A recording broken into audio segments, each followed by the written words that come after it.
आदिल राजा ने अपने वीलॉग्स में कुछ स्टेटमेंट मेक की। ब्रिगेडियर रिटायर्ड राशिद नसीर ने उनके खिलाफ एक दावा किया लंदन में और यह कहा कि इससे बरतानिया के अंदर मेरी शोहरत को नुकसान पहुंचा है।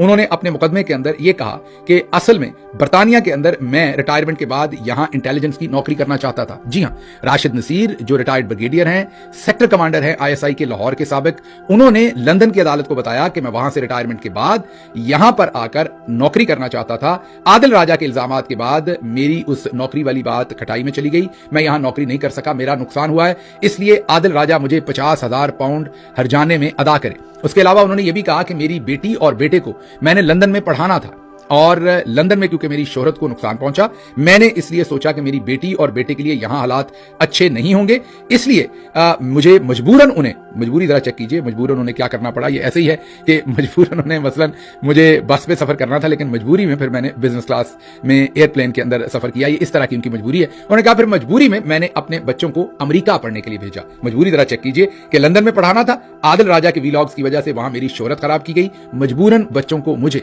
अमेरिका भेजना पड़ा पढ़ने के लिए, उनके बच्चे यहां पढ़ने। मुझे नहीं पता आदिल राजा के वकीलों ने यह बताया या नहीं कि उनके वीलॉग्स जो है वो लंदन के किसी चौराहे में खड़े होकर वो नहीं कर रहे थे, यूट्यूब पे कर रहे थे। तो अगर शोहरत आपकी लंदन में खराब हुई है तो आपकी शोहरत अमेरिका में भी खराब हुई होगी, क्योंकि वैसे ही लोग अमेरिका में भी सुनते हैं। तो फिर आपने अमेरिका में बच्चे क्यों भेज दिए अगर लंदन में इसलिए नहीं भेजे कि वहां आपकी शोहरत खराब हुई है? मुझे नहीं पता ये जो आर्गुमेंट है ये अदालत के अंदर किया गया या नहीं किया गया। बहरहाल इसको मुख्तसर आपके सामने रखने की कोशिश करता हूं। 4 दिन ये केस डिस्कस हुआ। अर्श शरीफ का केस भरपूर तरीके से इसमें डिस्कस हुआ। जो इंपॉर्टेंट चीजें हुई वो मैं बता रहा हूं। खुफिया एजेंसियों का जो पाकिस्तान में किरदार है, जिस तरीके से लोगों को उठाती हैं, मारती हैं, जबरदस्ती बयान लेती हैं, स्पेशली ISI का जो रोल है उसके ऊपर भरपूर तरीके से अदालत के अंदर डिस्कशन हुई।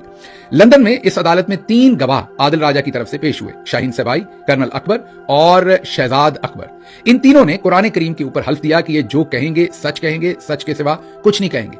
शाहीन सबाई साहब रिपोर्ट करते हैं अदालत से कि जब यही ऑफर अदालत ने ब्रिगेडियर रिटायर्ड राशिद नसीर को की कि आप भी कुरान पर हल्फ दें कि आप जो कहेंगे सच के सिवा कुछ नहीं कहेंगे, तो उन्होंने इनकार कर दिया। उन्होंने कुरान करीम पर हल्फ नहीं लिया। ये यहां से आपको याद होगा पिछले दिनों 9 मई के जो मुकदमा थे उसमें एक इंस्पेक्टर मुनीर था और कुछ और लोग थे जिन्होंने इनकार कर दिया था कुरान करीम पर हल्फ लेने से। एक ने तो एहराम में कहा था कि मैं झूठ नहीं बोल सकता और कॉल बंद करके चला गया था। तो जैसे पाकिस्तान में 9 मई के प्रोपेगेंडा केसेस के अंदर लोगों ने कुरान करीम का हल्फ लेने से इनकार किया, खुद ब्रिगेडियर रिटायर्ड राशिद नसीर साहब ने जो खुद से मुकदमा किया हुआ था उसमें कुरान करीम पर हल्फ देने से मुकम्मल इनकार कर दिया।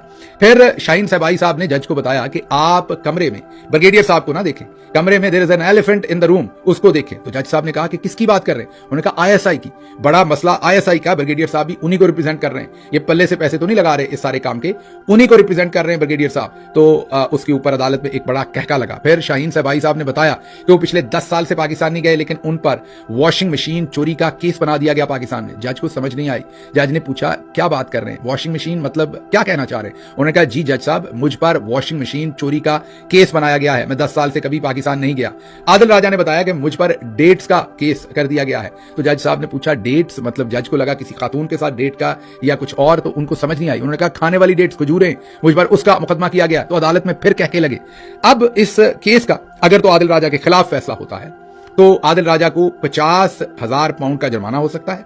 साथ ब्रिगेडियर राशिद नसीर मजीद 3.5 लाख पाउंड मांग सकते हैं जो उनका अदालती खर्चा, क्योंकि उन्होंने बहुत महंगा वकील कर रखा है, तो तकरीबन 4 लाख पाउंड का खर्चा उनके गले पड़ सकता है आदिल राजा के। उसके ऊपर जज फैसला कर सकता है कि कितना जुर्माना करना है। तो ये वर्स्ट सिनेरियो केस है आदिल राजा के लिए। गुड सिनेरियो केस ये है कि आदिल राजा ये केस जीत जाएं और फिर ये सारा जुर्माना और इससे भी शायद ज्यादा जुर्माना ब्रिगेडियर रिटायर्ड राशिद नसीर के ऊपर पड़ सकता है। मेरी जिन लोगों से बात हुई जो इस केस से वाकिफ हैं वो कहते हैं कि लग ये रहा है कि केस का फैसला कहीं दरमियान में होगा। मतलब अदालत कहेगी आप अपने अखराजात बेयर करें, आप अपने करें और आइंदा एक दूसरे को डिफेम ना करें। अगर कुछ ऐसा होता है तो फिर ब्रिगेडियर राशिद नसीर साहब अपना खर्चा अदा करेंगे जो 3.5 लाख उन्होंने दिए, और आदिल राजा अपना खर्चा अदा करेंगे। अभी ये कहना तो बहुत ही मुश्किल है कि इस केस का फैसला क्या होगा, क्योंकि जाहिर है आदिल राजा भी कोई जर्नलिस्ट तो थे नहीं। जैसे बहुत सारे लोगों ने बाद में व्लॉग और बहुत सारी चीजें की, तो जर्नलिस्टों की तो पूरी ट्रेनिंग होती है कि किस तरीके से स्टेटमेंट देनी है और उसमें से कैसे बचना है, कितनी देर देनी है, कितनी स्टेटमेंट, कहां नाम नहीं लेना, कहां लेना है तो उसके साथ क्या साहब का लाह का इस्तेमाल करना है, रिपोर्टेडली कहना है, मेरे ओपिनियन में कहना है, क्या कहना है। तो वो मेरा ख्याल उस टाइम सीधा ही बहुत कुछ बोल गए। तो अगर आप उस हिसाब से देखें तो हो सकता है टेक्निकली उन्हें सजा मिल जाए जिसका उन्हें पैसों वाइज नुकसान हो। लेकिन जो दूसरा फायदा उनको हुआ वो ये हुआ, और राशिद नसीर साहब को जो नुकसान हुआ वो ये हुआ कि 4 दिन तक मुसलसल पाकिस्तान की खुफिया एजेंसी ISI के बारे में लंदन की एक अदालत के अंदर डिस्कशन हुई। ये जिसने भी उनको मशवरा दिया था बहुत गलत मशवरा दिया था, क्योंकि जिन वकला से मेरी बात हुई उन्होंने कहा कि अगर आदिल राजा के खिलाफ भी फैसला आ जाए और अगर उनके पास वाकई बहुत सारे पैसे ना हो तो बहुत सारे लोग ऐसे हालात में, मैं ये नहीं कहता ऐसा होगा, लेकिन ऐसा हो सकता है कि आदिल राजा बैंकरप्सी डिक्लेयर कर दे, कह दे मेरे पास पैसे नहीं है। अगर बैंकरप्सी डिक्लेयर कर दे तो उनसे 1 टका भी नहीं लिया जा सकेगा। तो फिर हासिल क्या हुआ? शायद 2 दिन की खबरें आएंगी मीडिया में कि आदिल राजा को हरा दिया, आदिल राजा का मौकफ गलत था, अदालती फैसला हो गया, लेकिन वो पब्लिक एट लार्ज तो बाय नहीं करेगी। जो मौजूदा हालात हैं, जिस तरह के जुल्म किए जा रहे हैं, जो मैं आपको आगे दिखा सकता हूं, आज भी जिस तरह के पाकिस्तान के अंदर जुल्म हो रहे हैं। तो इसलिए मेरे ख्याल में जिसने भी ये मशवरा दिया था कि ये केस किया जाए, बहुत ही अहमकाना